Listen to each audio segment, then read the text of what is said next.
Hey guys, and welcome back to Grace of a Military Child and Life podcast. Life from the perspective of a military family member is way different than a civilian standpoint. Military children and family members give up their hopes and dreams to be able to stand by and support their service member, and it isn't an easy lifestyle for anyone to live. I hope that this podcast is able to help connect the military community and give others just a glimpse into what the military life is like from the perspective of spouses and children. Hi, welcome back to Grace of a Military Child and Life podcast. I'm super excited. I have Heidi on today, who's an Army Brat. Hi, Heidi. How are you? I'm good. How are you? I'm doing good. So tell me kind of what it's like, not that we just talked for like 40 minutes before we even started, but tell me what it's like growing up military and Army life and all of that. Yeah, so I was born in Arizona, like in Fort Chuka, I believe, is the military base there. Yeah. Sierra Vista. And then we moved from Arizona to Savannah, Georgia to Fairbanks, Alaska to San Antonio to Marietta, Georgia for a little bit, then up to Fort Meade, Maryland, and now I'm in Belgium. And so, that was a lot of moves. And it was probably like the best years of my entire life. My dad ended up retiring, I don't know, 2016, 2015, in Fort Sam Houston. And then he ended up getting his dream job of doing exactly what he was doing, because that's a civilian, which made us move up to Fort Meade and now Belgium. And so even though I'm not technically in the military anymore, I still feel like I'm in the military. Yeah. And so, even though my military brat days probably ended in 2015, I still feel like, it's still part of me. I'll never not be a military brat. Yeah, it's always a part of you. It never leaves. You always have those life experiences that are just so unique. Yeah. I don't really know a lot of people who could say, oh yeah, I've been to the American-Mexican border, but I've also been up to the Arctic Circle. Yeah. And within 10 years of their life. Oh yeah. Yeah. People are lucky to, do that much traveling in their entire life. Yeah. And then I know some people who went from Alaska to Italy, and she got to experience all of Europe before she even turned 18. Yeah. And I'm and now I'm doing the exact same thing with living in Belgium now. There are people who literally travel for a job, and this is just my life. Yeah. And it's cool to be able to especially in Europe and those countries, you can just hop on a train and go wherever you want. Yeah. You can't do that in the States. No. And it's so weird too, because sometimes I think of Europe as a country and the countries as states. Yeah. Because of how, I'm so used to living in America, where it's oh, America's this huge giant country, and the states are the same size as the countries in Europe. Yeah, I know. And yeah, it's just so weird that Texas is bigger than Belgium. And Belgium's a country. So yeah, we could drive across Belgium in less than one day. Yeah. In Texas, it 2 hours. takes so long to just get from one end of the state to the other end of the state. Yeah. I think it took us 12 hours just to get from San Antonio to Houston. Yeah. And when we moved from Texas to Florida, the longest states we drove through were Texas and Florida, because we're South Florida. So you had to drive a little while, but Louisiana, Mississippi, Alabama, those were all quick. Texas and Florida, oh my gosh, driving through is insane. Yeah, I remember when we moved out of Texas, I was are we still in Texas? Oh yeah. And then wake up 4 hours later, are we still in Texas? Yeah. We'll be here for quite a while. Yeah. But so I feel the military really just shaped who I am today. Because without it, I don't even though I would have a personality without it. Like, yeah, because without the military, I mean, most kids grow up in the same house, in the same city with the same people. And, while all of that sounds nice, yeah, us who travel, I mean, I only had 2 moves, but, still to us that have moved at least once or twice, it's like, yeah, staying in one, school, that could have been nice. But, you miss out on so many experiences, so many friends, like everything. I mean, we haven't talked for what, probably 10 years, 8 years, something like that.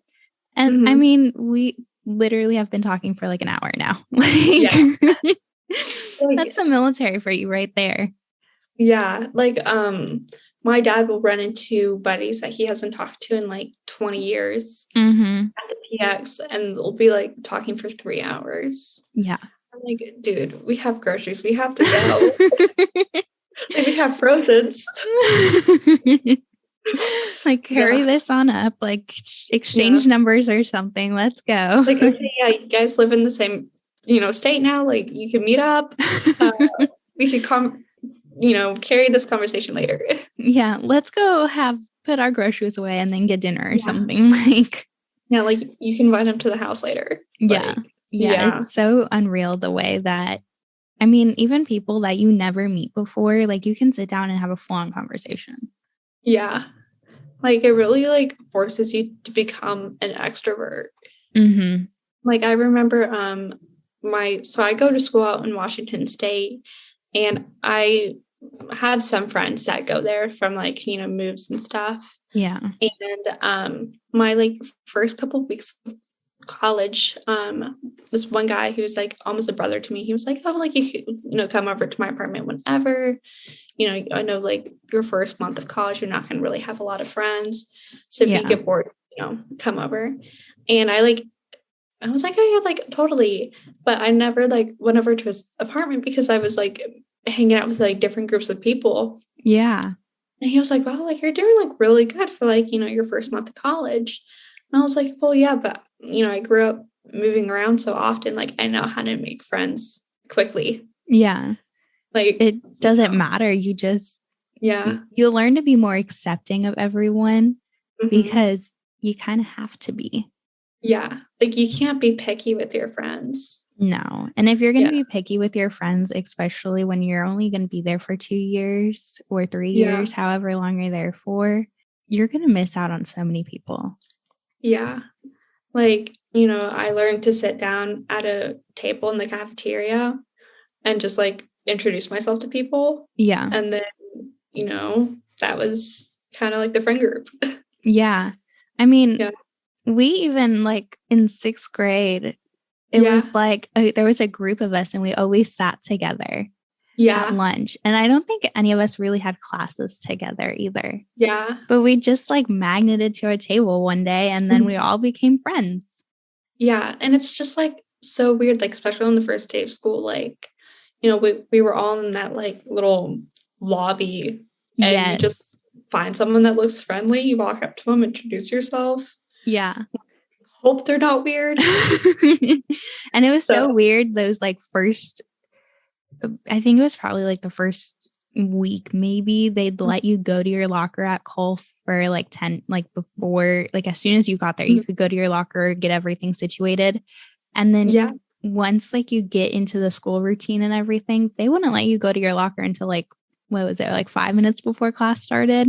Yeah. So like you had to stand there and it wasn't that big of a space either. No. You all had to like crowd in there. Yeah. And you had to talk to people or you just stood there looking awkward. Yeah. And like, especially like when you're in middle school, you think you're so cool with like a stuffed backpack. Yeah. Because, you're too cool to use your locker. Yes. So, that takes up like an entire person's space. Yeah. So like you're all like crammed in there like sardines. You're forced to talk to people.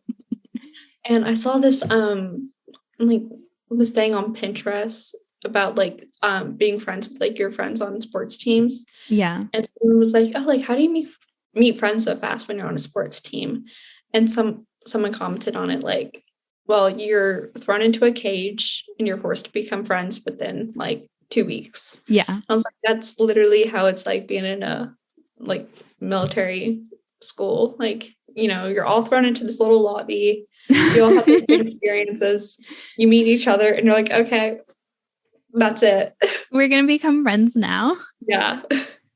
And it's like, you know, you never know, because you can get there and then meet a friend and be friends for 2 weeks and then turn around and they're like, oh, we just got orders to go to, you know, this place. And it's like all the way across the country. Yeah. And you're like, okay, well, that's great. Like, time to meet a new friend, I guess. Yeah. You can't just have like one friend. And I was talking to one of my friends in college. I was like, how do you make friends? Yeah. Because like I kind of threw myself into my friend group that I have now. Like they were all sitting with each other at a table. Like they all knew each other right. through school and stuff. And I just sat down and I was like, hey. And Hi there. I'm like, you know, part of the friend group now. Yeah. And I was like, you know, how did you make friends? And she's like, well, I've been friends with like the same people since, you know, kindergarten. Mm-hmm. You know, and you all like, grow up together and then go to the same college and you know, plan to have the same life. Yeah. And I was like, oh, that's so cool. And she's like, well, how do you make friends? I was like, I just walk up to people and start talking to them. Like, you know, you can't be an introvert. No, especially like, I mean, for us too, it was so different because we started going to college in quarantine, more or less. And so that was even harder to make friends. So when you had those opportunities to make friends, you had to take them. Yeah. Like I remember my college, they were like, oh, we're going to be like online for fall quarter. And then like the last like week before school started, they're like, JK, we're doing it in person. And so we had to book it across the country from Maryland to Washington. And then I got there, my parents were like, okay, like we're leaving now, like bye. Yeah. And it was like first time like away from my parents. And I knew that we were going to be moving out to Belgium soon. So I was like, okay, well, like I had to get used to being in the country by myself. Right. And I go into the cafeteria and everybody has like masks up, so you can only hear from like and I'm like, okay, so I'm just gonna look at people with the eye and just hope that they're nice, hope they're not weird. And I have like a friend group that like I honestly think is like set for life. Yeah. And like, you know, those social skills, like I probably would not have had if it wasn't for the military. No, not at all. And you have to learn to be friendly. And that's hard to do, especially when, because I mean, I think another thing the military does teach you to do is read people pretty well. And so you can kind of tell who's going to be, you know, friendly, who's not going to be that nice of a person. You can kind of tell. I mean, obviously sometimes you get it wrong too, but you can kind of pick those people out. And so you have to be able to like put on a brave face and, you know, just find someone, walk up to them and be like, hi there. Like, and it's so hard with those masks and everything too. Oh my gosh. Yeah. Everything I learned about people like went out the window once COVID started. I was like, okay, so like I went off of people's like smiles. Yeah. See? Oh yeah. And I was like, okay, well now, you know, I have to look in their eyes. And some people like when they smile, they don't really smile with their eyes. Like their eyes don't really move. And so I was like, okay, well, like, how do I know if they're smiling or not? Yeah, because most of the time, if you have someone smiling back at you, they're going to be so much more friendly. And if you don't see someone smiling, either they're having a bad day or they're not friendly at all. Like, I mean, with the whole mask thing, like, thankfully, like, it's over at my school. So, like, now I'm able to kind of, like, meet new people. And it was also so embarrassing when the mask policy got dropped at my university, because I have met so many people my like freshman and sophomore year of college just from like sitting at random tables that I would like sit at another random table that I thought was like a group of new people, and it turned out it was people that I've already sat with, and I was like, were you guys? And they're like, Heidi, we've already met. I was like, oh, okay. That's nice. I was like, Oh, okay. Like, hold on, let me see. Let me recognize your eyes. Can you just put your hand over your face for a second? Yeah, like, just yeah. But I know for like myself, I could be an introvert if I had the opportunity. Right. And but with like being a military brat, like, it's kind of forced me to be like, okay, well, like, throw yourself out there. It's almost like Uncle Sam just picked me up, threw me into the deep end. Like, that's how you're gonna make friends. Yeah, that's exactly how it goes. And then you're trying to all stay afloat at the same time and like navigate this weird life. Yeah, and like some people's like parents are deploying, and then like some people like you meet once and then like you never see them again. Yeah. And then they pop up on your Instagram and they're pregnant and you're like, wait, what happened? Where there's 10 years. What happened in those 10 years? Yeah, like I know so many people from like our middle school that like got married and like are having kids now. And I'm like, we were literally playing on a playground 10 years ago. I mean, think about it. I mean, we're 20. Like, we were like, what, 12 then? Yeah. Like, it's insane to think about how much time has passed between then and now. Yeah. I was like, girl, like, I still picture everybody, like, whenever I think back to, like, our middle school days, I still picture of everybody, like, their, like, middle school self. Yes. And I was like, I cannot believe, like, that person's pregnant. Like, they're, like, 12. I know. Like, no, we're 20. And they're married. We've grown up now. Yeah. It's so weird to just, I mean, most of these people, like, at least for me, I haven't talked to them in so long. And so it's like, you talk to them again and you're like, oh my gosh, so much has changed. Yeah. And like, especially like my mom always tells me, like, when you don't see someone for a while, you like picture them the exact same as like where you left off with them. Yeah. And so I was like, oh, wow, that's like when I, go onto my Instagram and I see someone, I'm like, wow, you're not 12 anymore. Like, I'm not 12 anymore. Yeah. That's how it goes. And like, time doesn't stop. And it's like, can we just slow down for a second? Like my dad is talking to me about my master's degree now. And I'm like, I feel like I just graduated high school. Oh, I know.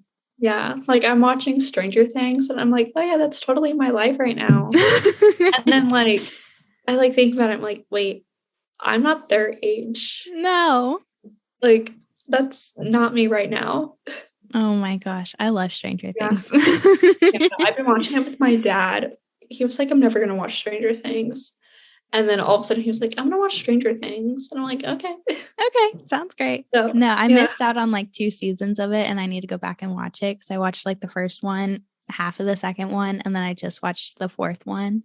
And I'm like, I have to go back and catch myself up when I have time, Yeah. But yeah, it's so weird. Just like, we're graduating soon from college, not high school, college. Yeah. Like, my first ever like military friend, she just graduated from college. Yeah. And then her sister graduated a couple years ago, I think 2 years ago. And now she has a baby. And I'm like, you guys were my babysitters. Like, you were like my sisters growing up because like I don't have any siblings. Right. So I was like, like they were the ones that I looked up to because like both of our parents worked together. So we both knew, what our parents did. And then our dads got deployed with each other at the same time. Yeah. And so every single experience I had in the military, they had at the same time with me growing up. And so now, like, looking at them on Instagram, I'm like, we literally grew up together. Now you're out of college having a baby. And, like, the other one's about to get her master's degree. And I'm like, this is insane. It really is. And, like, so many things change so quickly. Mm-hmm. And, like, I just went up to DC and did, like, a scholarship event where we helped to welcome in the new scholars to this program. Mhm. And just seeing so many different kids and so many different stories. And, it was cool to see like, these people came from Texas, these people came from, all over the place. But it's like, Yeah. you can relate to so many different people and have completely different stories. Mhm. And it's just like, time doesn't stop. So like the next time I see these kids, if I ever see them again, they'll probably be graduated and, at that same point, like having kids and getting married. And it's like, you were just 18. What happened? Yeah. Like, especially with like my high school too, like people were getting like married. Like I just got like this friend request on Facebook of this girl that was on my cross country team, and now she's married and she's in the Marines. Oh my And goodness. I was like, girl, we were in 9th grade history together. And now you're married? Yeah. Like, I will say that's one thing that I love about social media, though. Mhm. Like, I hate it and I try not to be on it so much, although that's, social media marketing is going to be my career. But, it all works out. But that's the nice thing about it is that you can connect with so many people. And as long as you remember like someone's name, it's so easy to find them. Or someone who knows someone who knows someone, and you just get the list of people who you should follow, and you're like, oh, I know this person. I completely forgot they existed, but I know them. Mm-hmm. Like, one of this girl from my church, she knew somebody that we went to middle school with. Yeah. And like I forgot his name. I keep on forgetting his name. But, it's like a very like if you hear it, you would know who we're talking about. And she's like, oh yeah, like I'm talking to my friend like so and so. And I was like, wait, so and so? Who are you talking to? And I was like, wait, hold on, let me see a picture. And so she showed me a picture, and I was like, I went to middle school with him. Yeah. And then we went on FaceTime, and he was like, oh my gosh, Heidi, like I completely like forgot that you existed. I was like, I forgot you existed too. And like she was like, wait, you guys know each other? And we're like, yeah, we went to middle school together. Like, like we were in all the same classes. Yeah, it's so unreal. Like, just how, I mean, we said earlier that, the military is not that small of a community, but it all integrates together like, this giant web where everything overlaps, and it's like, it's a huge community, but it feels like a small community at some points too, because you just know everyone to a certain extent. Mm-hmm. Like, my first military friend ended up playing soccer with my cousins. Yeah. And I'm like, so they know my cousins, my cousin knows them. And like, now we're like a big, like kind of friend group with like her family, my like cousin's family. Right. And it's just like so weird because like I knew them first. Like, we never thought like they would meet my cousins, but they did.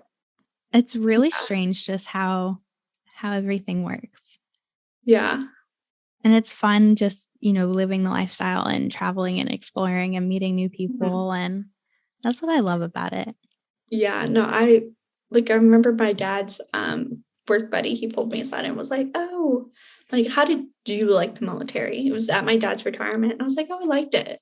Yeah. Like, I had an amazing experience. Like, I moved from Alaska to Texas, and drove through all of Canada. We stopped at like Mount Rushmore. Yeah. You've never seen so many national parks in like one trip before. Yeah. And it took us 2 weeks. And by the end of the 2 weeks, we're like, okay, like we're ready to get there. But, like you can't, like you never met anybody. You'd be like, oh, yeah, I went from Alaska, drove all the way through Canada on a dirt road. Yeah. And then went to Mount Rushmore. Yeah. You can't say that. And, those are the little things that it's like you get with the military life, because you get to travel and explore the world. Mm-hmm. Even if it's in the middle of a PCS. Yeah. one person who's like, oh, I want to join the military to like travel. And one person was like, oh, well, you don't really travel that much to the military. And I was like, you do. Yes, you do. And even as like, you know, there's a difference between children and service members. Service members travel so much more than like, you know, the rest of the family does. Yeah. And you can see the entire world. Like, Yeah. that was my thing, is I said I wanted to travel the world. That's, you know, my goals in life were to be a wife, be a mom, and travel the world. Like the rest of it, I just didn't care about.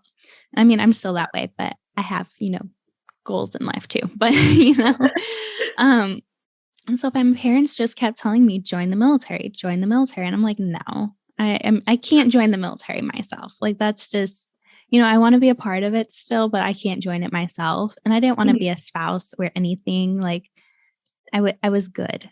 But then it's like, you know, actually, you know, one day I will be a spouse. And so it's like, you know, it's cool sitting in the spouse's kind of chair now instead of the kids. Yeah.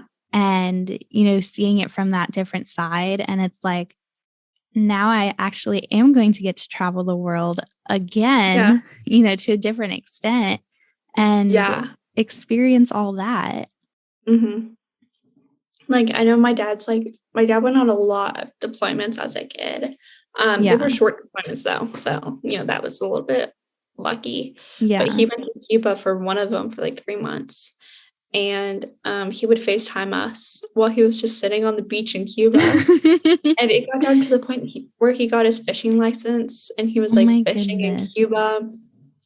And I remember one time we were FaceTiming with him and it was like his 5th day of just like not working and just sitting on a beach. Yeah. And we were like, okay, are you actually working or is this like, did you just take a 3-month beach trip? Like, yeah. And like, he's gone to Hawaii a lot of times for like work trips during the summer and like never took us, which, you know, we're still a little mad about. Yeah. But, you know, like he learned how to longboard in Hawaii. Oh my goodness. Like, you know, you can't really say like, oh, I learned how to longboard in Hawaii while I lived there. Yeah. Like, you can't. Yeah. You have to actually have like, most people don't just say, I want to live in Hawaii and move to Hawaii. Like, there has to be a really good reason, not just I want to live in Hawaii to live in Hawaii. Yeah. And like, military is that reason.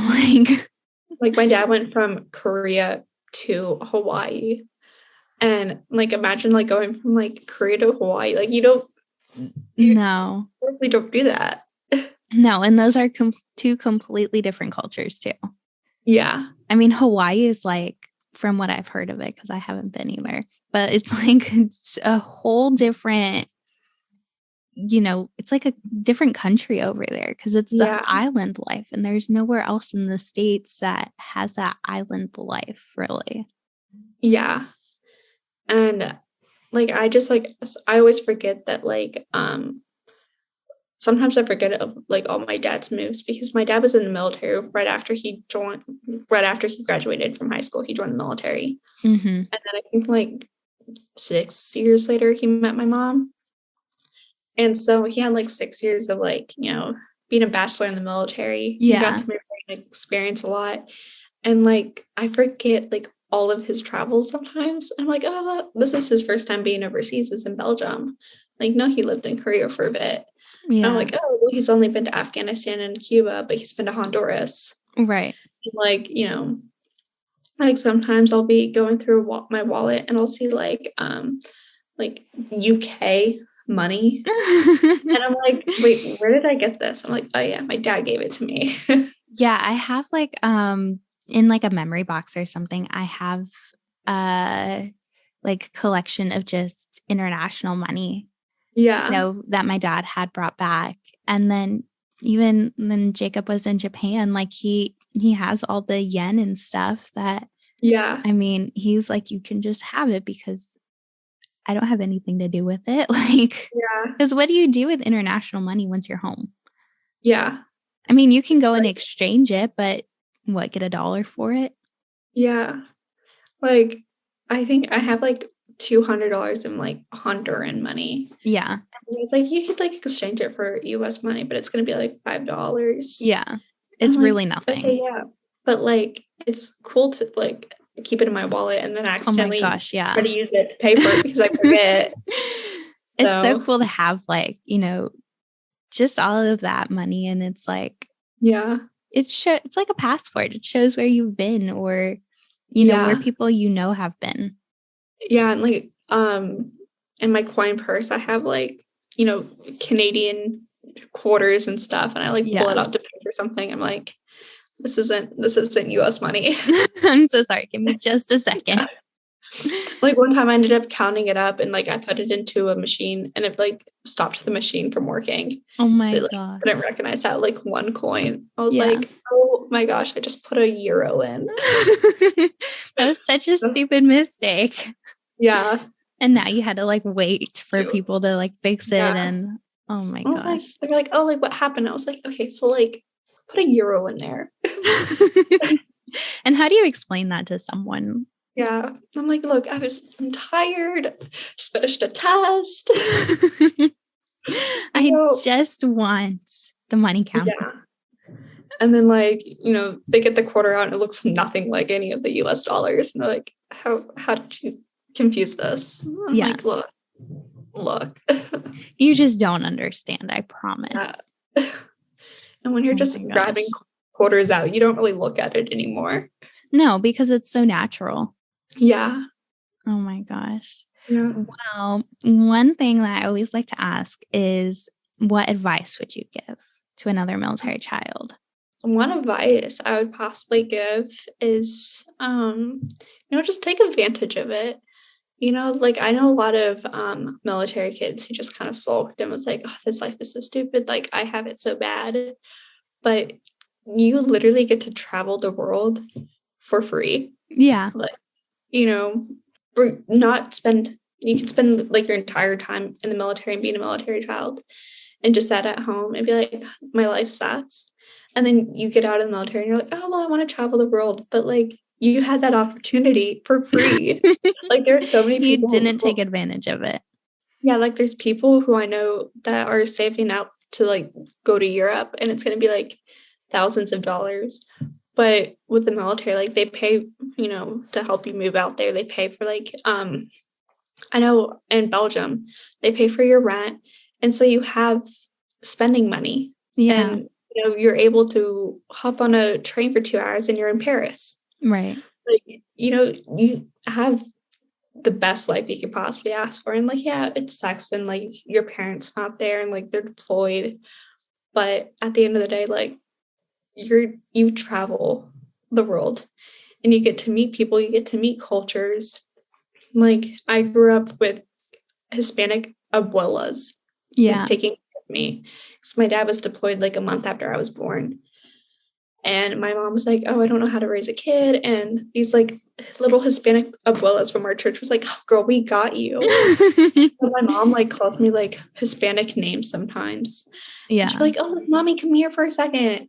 And people are like, oh, like, where did your family pick that up? Because like, we're not Hispanic. Right. And they're like, oh, from Arizona. Yeah. And then like, we picked up stuff from Alaska and people are like, oh, where's that from? And it's like, oh, Alaska. Yeah. You can pick out different pieces of your life and associate them to a different area. Yeah. Sometimes it ends up being a like personality identity, like, you don't know where you're from and you don't know what you're part of sometimes. Yeah. But, it's fun. Yeah. Sometimes I change up where I'm from every single day. Like, today I'm going to be Southern or like today I'm going to be from Alaska. Well, and it's fun too, because the style, like clothing style is so different for everywhere that it's like, you can just mix and match and change it up and be a different person every day. And like, and like you can say like you're from somewhere different every single day and it won't be a lie because it's true. It's true. You've lived there before. Yeah. And so it's like so cool being like, oh yeah, like I'm from Alaska. And someone's like, well, I thought you said you were from Georgia. And it's like, I am. I'm from everywhere. Yeah. Name a country, name a state, been to, lived, you know. It's so true. Yeah. Just, Oh my goodness. Take advantage of the military. Yeah. Not many people get to experience it. Yeah. And you get a discount too at stores. Oh my gosh. Yes. That's the best thing ever. Yeah. I love being like, do you have a military discount? And then like whipping out my ID and getting the discount. Yeah. I went on a trip with like a couple of my friends to Coeur d'Alene, Idaho. And I saved us so much money just from having that military ID. Like we were all spending stuff. And then I'd be like, wait, do you guys take military ID? And they'd be like, oh yeah, I do. And I was like, okay, well, like here, I'll pay for everything. And then you guys can Venmo me back. Yeah. And it'll be like 10% cheaper than it was originally. And 10% doesn't sound like a lot, but it sure adds up. Yeah. It's insane. Yeah. You feel like a little celebrity, like whipping out your ID, like, here I am. I was talking with another girl and she was like, it's like a little VIP pass. Yeah. Like that's really what it is. It's insane. Like I got stuck over Christmas break. I got stuck in Denver going back to college. And my dad was like, go to the USO office. Yeah. And just there. And I was like, okay, so I'm following this like sea of like military men who just got off like, a semester flight. And like here's me. And they're like, you can't be in here. And I was like, but I can. Here's my ID. Yeah. And so they're like, oh, okay. I'm like, you can be here. I'm like, yes, I promise. I know I can be here. Yeah. I was like, my dad's one of you.